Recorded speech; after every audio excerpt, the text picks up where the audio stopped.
Hello మామ, ఈరోజు topic వచ్చి great escape of Chhatrapati Shivaji. తెలుసుకునే ముందు లైక్ షేర్ సబ్స్క్రైబ్ చేయండి బ్రో.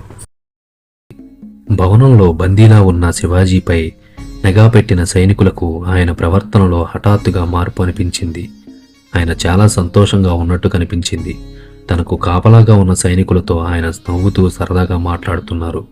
సైనికాధికారులతో ఎన్నో బహుమతులు పంపిస్తున్నారు. ఆగ్రా వాతావరణం తనకు బాగా నచ్చిందని చెబుతున్నారు. తన కోసం ఎన్నో తీపి వంటకాలు పళ్ళు పంపిస్తున్న చక్రవర్తికి చాలా రుణపడి ఉన్నానని శివాజీ అనడం కూడా విన్నారు. పాలనా కార్యకలాపాలకు దూరంగా ఆగ్రా లాంటి సాంస్కృతిక నగరంలో ఉండడం చాలా హాయిగా ఉందని శివాజీ వాళ్లతో అన్నారు. ఈలోపు ఔరంగజేబు గూఢాచారులు ఆయనపై రాత్రింబగళ్ళు నిఘా పెడుతూనే ఉన్నారు.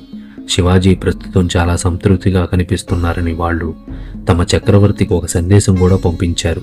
ఔరంగజేబుకు మరింత నమ్మకం కలిగేలా తన తల్లి భార్య కూడా తన దగ్గరకు వచ్చి ఉండడానికి అనుమతిస్తారని శివాజీ చక్రవర్తికి ఒక సందేశం కూడా పంపించారు.